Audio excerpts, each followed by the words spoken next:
جب بیت المقدس سے یعنی مسجد اقصی سے جب پہلے آسمان کا سفر آپ نے کیا یا رسول اللہ میں ملک کا ساتھ دیتا رہا.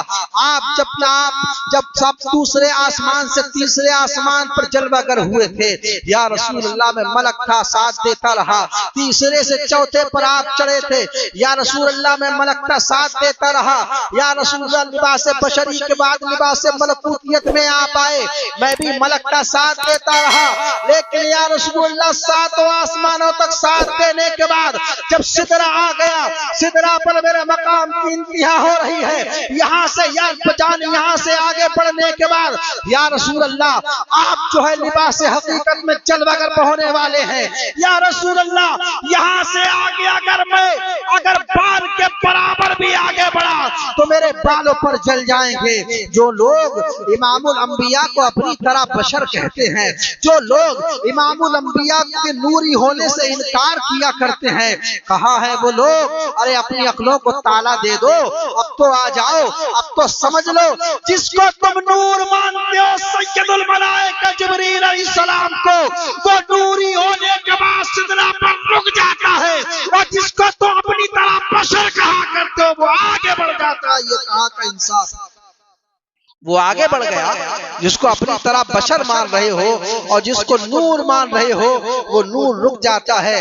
تو جبریل علیہ السلام کو کہہ دینا چاہیے تھا نبی اگر ان کی طرح ہوتے, یا رسول اللہ اگر آپ بشر ہیں تو جب نورانیت کے بالوں پر جل رہے ہیں تو بشریت کے دامن کیسے بچیں گے؟ یا رسول اللہ آگے نہ جائیں.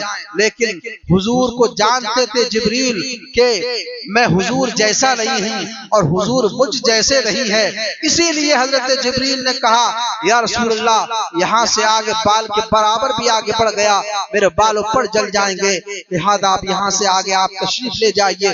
یہاں پر حضور نے بعض روایتوں میں آیا ہے حضور نے حضرت جبریل سے ارشاد فرمایا تھا, میرے جد حضرت ابراہیم علیہ السلام کو جب آتش نمرود میں ڈالا جا رہا تھا تم نے کہا تھا کہ اگر کوئی آرزو ہو, کوئی بات ہو, تو کوئی تمنا ہو تو میں اللہ کی بارگاہ میں عرض کر دوں اے جبریل آج میں تم سے پوچھ رہا ہوں اگر کچھ تمنا ہو, کچھ آرزو ہو, کچھ خواہش ہو تو تمہاری خواہش پوری کر دی جائے. اللہ اکبر.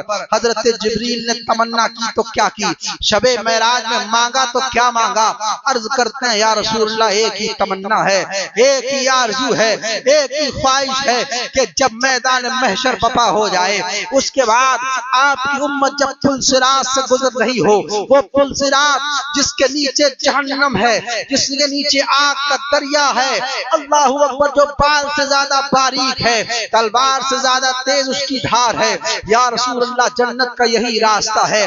آپ کی امت جب اس پر سے گزر رہی ہوگی اور گزرنے کا عالم وہاں کا یہ بتایا گیا ہے, کوئی اتنی تیز گزرے گا کہ جتنی تیز بجلی کی رفتار ہوا کرتی ہے, کوئی تیز رفتار گھوڑے کی مانند دوڑتا چلا جائے گا, کوئی ہوا کی مانند دوڑتا چلا جائے گا, کوئی جو ہے اتنا وقت لگے گا کہ 4 رکعت نماز جو فرض ادا کرتے ہیں اتنا ٹائم لگتا ہے, کوئی ہوا کی طرح گزرے گا, کوئی بجلی کی طرح گزرے گا, کوئی چیونٹی کی رفتار سے گزرے گا, جس کے جیسے اعمال ہوں گے گزرتا چلا جائے گا. لیکن حضرت جبریل عرض کرتے یا رسول اللہ میرے دل کی آرزو یہ ہے, میری تمنا یہ ہے کہ جب آپ کی امت پل صراط سے گزر رہی ہو تو جبریل اپنے پروں کو بچھا دے اور آپ کی امت کو گزرنے میں مدد کرے, میرا پر پیچھا ہو اور آپ کی امت محمدیہ میرے پر کے اوپر سے گزر رہی ہو, یہی آرزو ہے.